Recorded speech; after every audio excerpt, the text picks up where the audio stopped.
Well, this is where we left off on the last video. I had just secured the lathe to the bench using some lag screws. Now the next thing we need to work on is mounting the motor underneath the bench. Just a heads up, I will make a major error in the process. See if you can pick it out. The first thing I'm going to do is add some more structure under the bench. I'm just putting in this 2x4 with some pocket screws.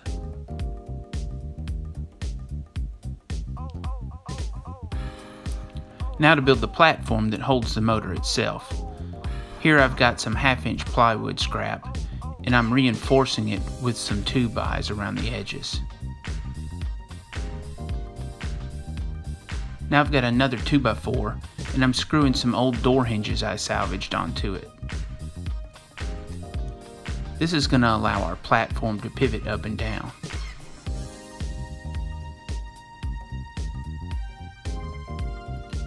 Next, I'll attach the other half of the hinges to the platform itself. For reasons you'll see in just a moment, the motor is going to mount to this piece of plywood, not directly to the platform. This piece of poplar with the rabbet on one edge will help interlock with the bracket on the bottom of the motor, and then we'll screw it down to the base.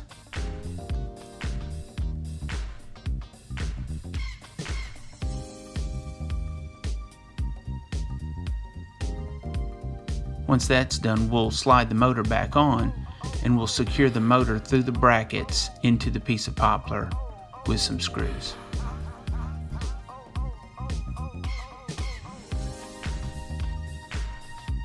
The motor currently isn't sitting level, so I've cut a little shim to go under the back bracket. This will raise it up just enough that the motor is sitting level. Now I'll screw the back bracket in with the screw as well.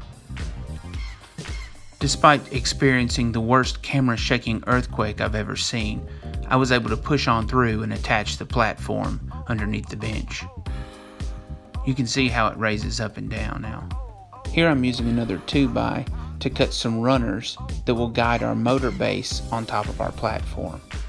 After adjusting the saw depth to equal the thickness of the motor base, I'm going to cut some rabbets on these runners.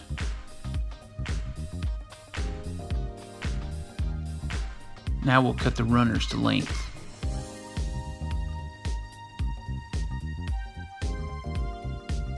You'll have to pardon the reoccurrence of the tectonic activity, and hopefully you can see me screwing on our runners, and you can get the idea of what we're using them for. This allows the platform to slide left to right. So now we have two axes of adjustment. The hinges allow for up and down adjustment, and the runners allow for left to right adjustment. Being able to slide it left to right means that any pulley on the motor will line up with any pulley on the lathe, and then the up and down adjustment keeps the right tension. Here I'm adding some more structure along the front edge of the platform, and then I'm casing it out in plywood. This will give us a spot to attach our adjustment points.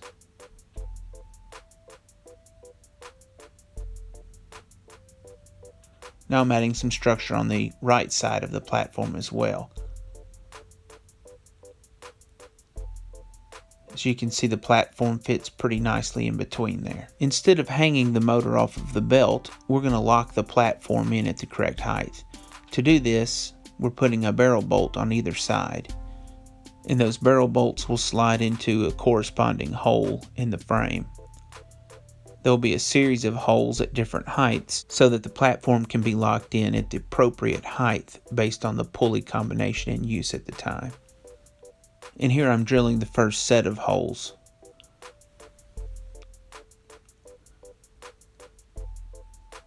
By locking it in, it takes the weight off of the belt. And here you see a series of holes based on different belt combinations and heights that the motor needs to be. Well, here we see the finished product.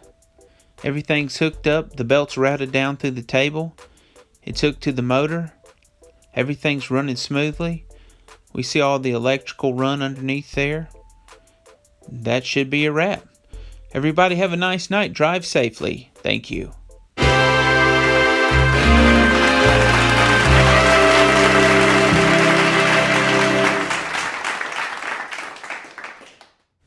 Not so fast. You remember that major error I told you about? Did anyone pick it out? Let's look at the split screen of the before and after motor to lathe orientation. Originally, the motor shaft stuck out to the right. Now, the motor shaft sticks out to the left. This means the lathe is turning backwards. That won't work. In order to correct this and flip the motor around 180 degrees, I had to make a new base that fits on the platform. It has to be longer because it has the cantilever out. You see, I had to take the end off of the bench. It won't fit anymore because the motor sticks out to the left too far.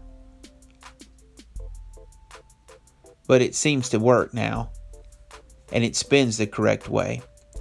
But the only problem with cantilevering it out like this is it's not as well supported, and it has a little bounce to it.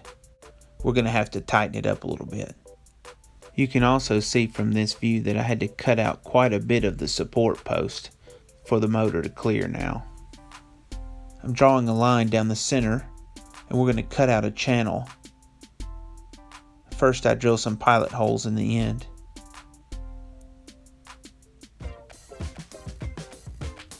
And then using the jigsaw, I connect the dots.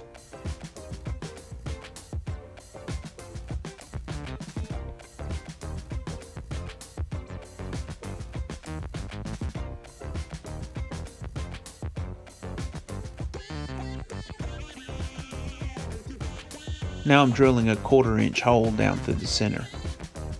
And with a 1/4 inch carriage bolt coming up from the bottom, a fender washer, and a knob, I'm able to lock it down to take some of the bounce out of it. It also keeps it from wandering when it's in use. But that in itself didn't take all the bounce out. We're going to add a strap. I've got a U-bolt here. That's going to be the bottom anchor of the strap on the platform. But we don't need the hooks on the strap, so I'm going to cut it off with a pair of bolt cutters.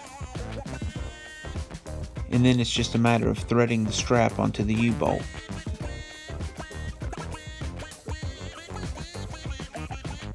And now we're going to secure the U-bolt with some nuts.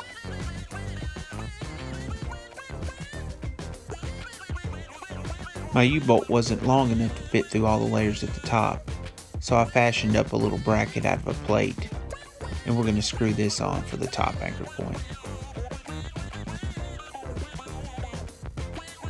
The strap's way too long, so I'm going to cut off the excess. And now I've tied a bowline knot in it and made a loop.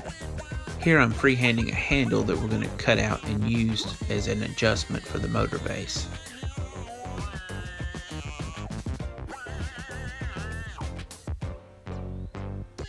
After cutting it out on the bandsaw, we smooth up the edges on the stationary sander.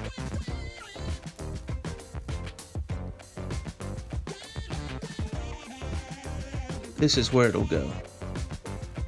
Now we're going to pre-drill some holes. And then flipping the board over on the back, we're going to counterbore them.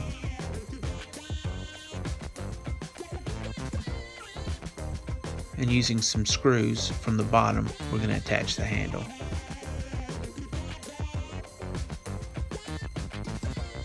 And here I demonstrate the series of steps you have to do to change the speed. You first loosen the strap and disengage the barrel bolt. Loosen the knob holding the left to right adjustment. Move it until the pulleys line up. Retighten the knob, re-engage the barrel bolts, and take the slack out of the belt. Now let's add a few features that'll make this bench a little more user-friendly. Here I'm cutting out some cleats that are going to hold the cord on the bench. I'm getting the rough shape cut out here. And then we take it over to the sander to smooth it out.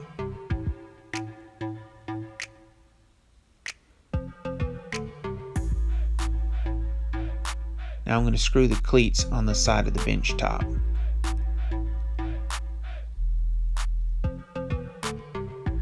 This will hold the cord when not in use.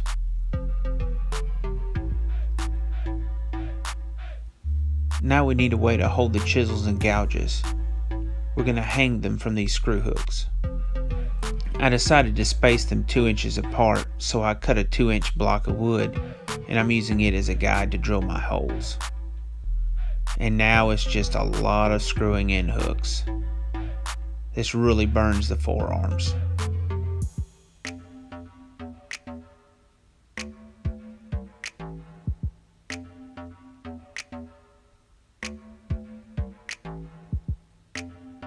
Now that that's done, let's hang all our chisels.